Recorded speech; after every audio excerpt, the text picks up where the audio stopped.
When I started this build, I had some simple plans, like rebuilding the stock pan.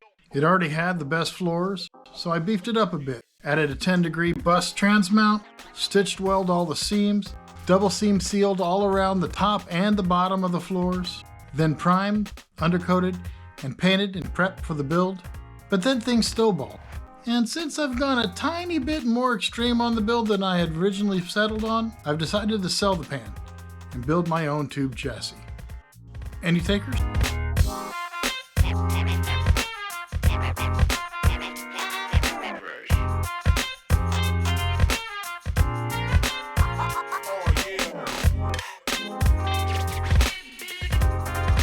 Well, it's true. I've decided to sell the pan, and the basic reason is after all the work I've done to it, between the 10-degree transmount kit, the strengthening of the pivot points, the Wolfberg West floors, the seam sealer, the extra welding all around to make sure everything is tight and strong, I really don't want to have to cut it up. And I would have to cut it up quite a bit in order for it to be strong enough to handle the A-arm front suspension, the torquey V6 in the back, not to mention big tires, big travel, and the stress that the 5x5s are going to put on the stock torsion bar. So I guess I just decided that it's probably best that if I just started off with a tube chassis. Yes, it really did snowball, but let me show you what I'm thinking about. Thanks for joining me under the bug today. Hey, what's up, Mila? She's like, you're at my level, Daddy. Yes, I see you there too. So anyway, just looking at the underside of my bug, and I got to figure out how I am going to make a pan and then mount it to the body. The reason why I want to build myself an actual replacement pan is to make it more heavy duty. I saw Manx chassis. They make tube structures or tube chassis for Manx to make them so they don't flex and things, but I like the way they create a backbone, two tubes that go from the front bumper all the way to the back engine mounts. Basically take the place of the tunnel that's on a stock pan. And so anyway, my biggest thing at the moment is how I'm going to mount to the stock chassis. It's basically a 5-inch thick rocker. Yeah, 4.5, 4 3/4-ish. Yep. As you would guess, at this point I started taking measurements all around the mounting surface of the bug body, dreaming up ways to connect the new chassis to it. I just kind of made my way around, thinking and measuring as I went. Alright guys, let me tell you what I'm thinking. People are telling me just to use round tube to make this chassis. It's lighter, supposedly stronger, things of that nature. But here's what I wanted to do. Tell me what you think. The bottom of my rocker panels from the heater channel to the outer edge, where it bolts on, that whole area is 5 inches, right? So my thought was to get a 2x5 box tube and basically plate the whole entire bottom, complete. Nice flat chassis. My actual desire is not to have it a box tube, but basically cut that box tube in half so I have 5 inches here, 2 inches there, and then bolt it all in place, right? Get it all lined out, tack welded, the whole 9 yards, right? And then plate like a triangle, like a right triangle. So 2, 5, shoot, slide. To box in the whole structure. Is it going to be a little overkill? Yes, of course. And that will make this a rock slider kind of. So if someone comes up, hits me, or if I run into something, tree, go sideways, whatever, I have that ramp. I guess that's the rock crawler in me, you know? And what people are encouraging me is to put the round tube here in little taps that reach over to the bolt.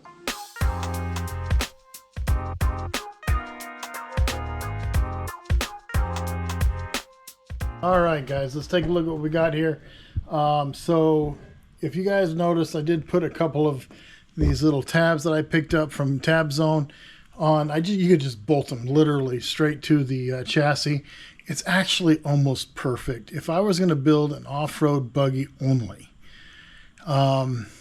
these would be great. These would be the way to go, because what you can do is you could put these brackets on, right? These tabs, and just go all the way down the whole freaking thing, and it's super, super easy just to like bend a piece of tube so that literally this is what you end up with. Presto, right? And just do slight bends where the body bends, right? And just follow that whole thing. So why aren't I doing that? And it's a legit question, to be honest with you. Let me show you. All right, now take a look at it from this angle. I know what you're thinking. Boy, Tom, what's wrong with that?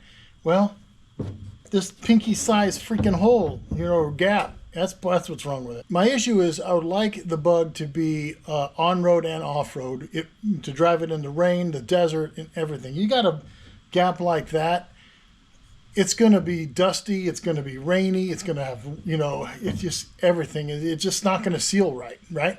So my thought was, even though that would be so much easier, so much easier, it's unbelievable. And, oh man, I could just easily do that. But how am I going to seal that up? So what I save in time just doing it super easy, I still run into the issue of having to fill that gap and to work it and seal up the body to the new pan.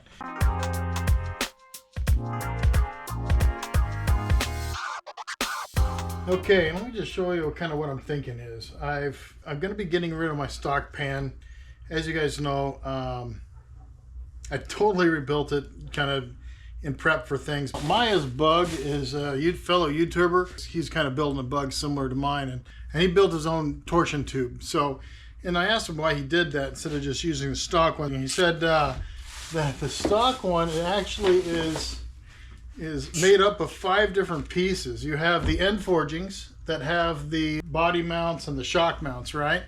And that's actually a forging that they weld onto a tube. And then in the middle, if you've ever taken one apart or been underneath there, it necks down a little bit, right? Right in between the frame horns. So you have those 3 pieces, and then the tube itself is welded in between. And anyway, the problem is he had a bunch of people send him some information saying that those welds can fail. So I started to think, I plan on jumping my Bug when I'm done with it, and I would like to be able to jump it without any worry of any problems whatsoever, especially in the torsion tube that holds basically the whole rear suspension. That would just absolutely suck. So I kind of started looking into building my own pan. This is just rough drawings. I took some measurements, and from this point to this point to this point, it's about 58 inches, I believe. Yeah, 55 inches, right? So I got 55 inches here, and then from here to here is 18 inches. Across the front is roughly 31 or 32, and then across the back, 54. Basically what my thought was is, so the bottom of the heater channel here, on both sides, basically up to this point here, is 5 inches wide. And I understand that this might be overkill for what I'm going to do. But so I actually looked, how much does it cost to put 2x5 in here? And my local supplier didn't have 2x5, but they do have 2x6. If I were to put it in here, it would come out about an inch outward, not inch inward. Now, where it necks down up here, I'm going to actually do inside, where I actually kind of transition, and then across the front. That's all going to be 2x6.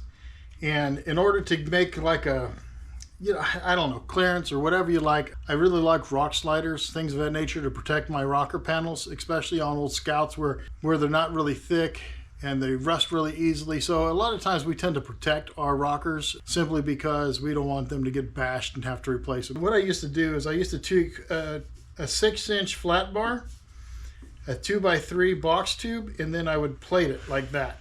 And I just weld everything up, and then the edges, I would do a ramp on this side, the ramp on that side, and then fill in a little square there, so it was fully ramped from no matter how you hit it. That's kind of the way I want to do this. So I'm going to go with this 2x6 box tube, but instead of doing all of this structure, which I don't think I need on a bug, I'm going to take the 2x6 box, cut it here and here, and then just plate it. So I'll have 2 triangles, and so one side will do this side, one side will do that side. As far as the hump, now if you ask me, the center hump or the tunnel is a huge strength for the bug and the chassis. So how am I going to replace that? I got some 2x4 box tube, and that's going to go there. As far as the torsion beam, I am going to replace the beam. I've talked to Nick over at Buggy Barn Fab, and he can build me a custom torsion bar that's a 2-inch quarter wall. A lot of you guys are gonna be like, oh my gosh, it's too heavy, but I'm okay with it. And that's gonna be, 2-inch round quarter wall. It comes with a new frame horns. So all of a sudden, all the weaknesses from the stock torsion bar are gone. The actual heims go right to the torsion bar. Now, as far as the front is concerned, this is where I kind of am really happy about the way I did my front bulkhead. So this is my front bulkhead where my link mounts are. And this is the pan or the bulkhead here, because it's going to be 4x2, and this is 2x4, and it's going to be laying flat. I'm going to notch this so it could go all the way back. And I'll have all of this as weld area to weld my bulkhead to the pan itself. So the bulkhead where it sticks in here is going to be like so. And then you guys know my link suspension. I hope this works out half as good as I like it to. So the upper arms go like that, right? And there's 2 tubes up on the top, 8 inches apart from the lower tube, right? So those 2 tubes are over here. So my hope is, what I'm going to do is I'm going to drop these tubes down and along the whole stretch from the front bumper, which is going to be up here, all the way back. These 2 tubes are going to run all the way along this 2x4. And then how the frame horns and have a little hook coming up, well, then they're just going to bend off and shoop like that. As far as tying the outer perimeter, and the reason why I want to use the 2x6 is I want the outer perimeter to stick up against the bottom of the bug pan, so I could still use the stock seals all the way around. So, and then after that, of course, I could actually add regular tube, whichever way I desire. But that's the overall plan. That's the overall idea and the thought that's in my head. But now that you got the plan, we'll go ahead and start doing all of the fabrication work on the next video. This one's probably getting long as it is, but I just wanted to let you know where I was going, how I was going there, and the desired effect. But yeah, go ahead and leave a like, subscribe, and comment. But anyway, tell me what you think. What do you think? I make it too hefty, too beefy? Am I crazy, completely nuts? Should I just use tube? I don't know. What do you think? Leave it in the comment section below, and I will see you on the next one when we actually start getting into this stuff. So, I'm Damien, and this is the Binder Builder.